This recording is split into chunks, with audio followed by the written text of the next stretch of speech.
मी अजय सपकाळ. माझ्या वडिलांना 12:30 वाजता 28 तारखेला नॉर्मल अल्सरचं ऑपरेशन होतं, त्यासाठी दाखल केलं. विशेष म्हणजे मी शिवसेनेचा वैद्यकीय मदत कक्षाचा शहर प्रमुख आहे शिंदे साहेबांचा. मी व्यवस्थित प्रोसेस करून डॉक्टर साहेबांची कोऑर्डिनेट करून सगळ्या गोष्टींची माहिती घेऊन त्यांना दाखल केलं. डॉक्टर साहेबांनी मला सांगितलं 2 दिवसाच्या आत वडील व्यवस्थित होतील. 28 तारखेला दुपारी ऑपरेशन झालं. ऑपरेशन झाल्यावर 2 दिवसांनी वडील व्यवस्थित झाले, शुद्धी आले. सगळं बोललं, वेंटी काढला, ऑक्सिजन काढला, वडिलांनी गप्पा मारल्या. आणि 2 दिवसाचं ऑपरेशन झालेलं असतं त्या माणसाला त्यांनी खुर्चीवर बळजुबरीने बसवलं.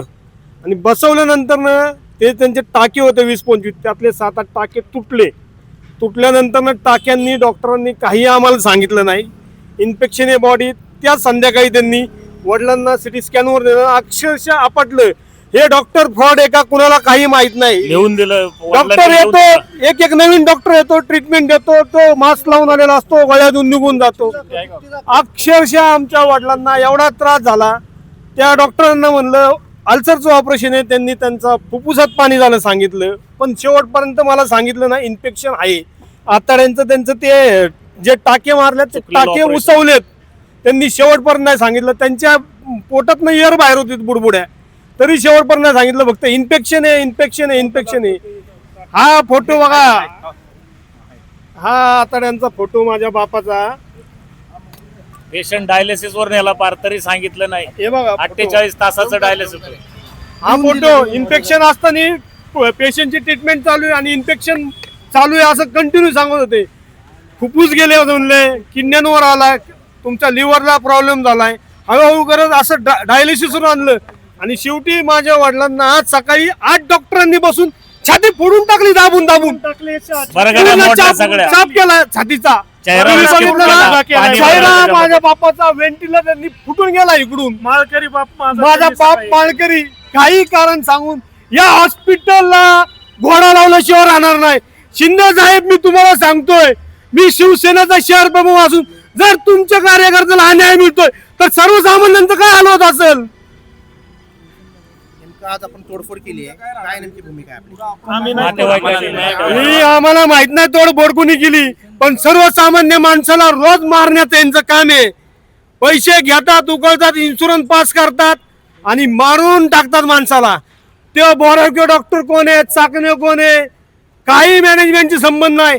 1 तास येणाऱ्या माणसाला तुम्ही इथं एमडी बनवता हॉस्पिटलचा आणि गोळ्या कुणाला देतोय काय नाही. घंटा त्याला अक्कल एका नाही, त्या कुठल्या डॉक्टरला काय देतोय. आणि भूमिका काय असणार? भूमिका जोपर्यंत मला न्याय मिळत नाही इथनं उठणार नाही. आणि हे हॉस्पिटल सील झालंच पाहिजे. माननीय आंबेडकर साहेब, तुम्ही आरोग्याचे मंत्री आहात महाराष्ट्राचे. मंगेशर चिवटे, श्रीकांतदादा शिंदे, तुम्ही जर या कार्यकर्त्यांना न्याय दिला तरच योग्य आहे. साहेब, हे खूप चुकीचं झालेलं आहे. जर वैद्यकीय क्षेत्रात मी काम करतोय, यांनी माझ्यावर खुन्नस करून माझ्या बापाला ही सजा दिलेली आहे. मी जर कायद्याच्या मार्गाने चाललो असेल तर मला अनर्थ करायला वेळ नाही लागणार. तोडफोड झालेली आहे मोठ्या प्रमाणात. किती जणांना ताब्यात घेतले, काय कारवाई? एक इसम केरू सपकाळ म्हणून आहेत, वयस्कर आहेत. त्यांच्यावरती उपचारादरम्यान त्यांची मयत झालेली आहे ते. तर त्या अनुषंगाने त्यांच्या नातेवाईकांचं ट्रीटमेंट व्यवस्थित दिली नाही असं म्हणणं आहे आणि त्याच्यामुळे त्यांनी ही तोडफोड केलेली आहे.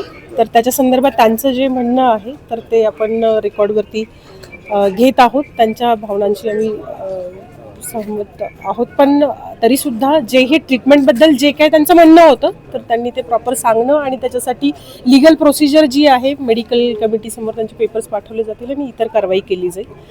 पण कोणत्याही प्रकारे अशी तोडफोड आणि हे करणं हे योग्य नाही. पण मॅडम, हॉस्पिटलवर गंभीर आरोप करण्यात आलेले आहेत. हॉस्पिटलच्या डॉक्टरांनी पेशंटच्या छातीवर बसून जोरजोरात दाबलं, त्यामुळे त्यांचा मृत्यू झाला. यावर काही हॉस्पिटल प्रशासनाने पोलिसांकडे काही माहिती सांगितली आहे का? काय झालं प्रकार? त्यांच्यावरती जे काही उपचार केले त्याचे डॉक्युमेंट्स आणि हे जे आहेत ते आपण घेतले जातील.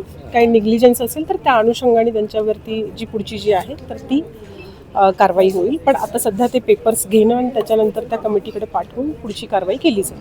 किती जणांना ताब्यात घेतलं? ताब्यात अजून जे आहेत तर त्याच्याबद्दल ते चालू आहेत, त्यांना घेणं वगैरे चालू आहे.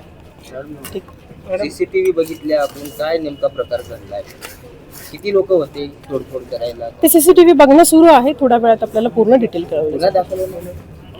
दोघांच्याही आता ज्या आहेत तर त्यांना बोलवलेलं आहे. त्या दोघांनाही त्यांच्या कंप्लेंट ज्या आहेत तर त्या घेतील आणि त्याच्याप्रमाणे पुढची जी कारवाई असेल त्यांच्या सांगण्याप्रमाणे त्यांच्या ज्या कंप्लेंटमध्ये असेल तर त्या पद्धतीने पुढची कारवाई केली जाईल.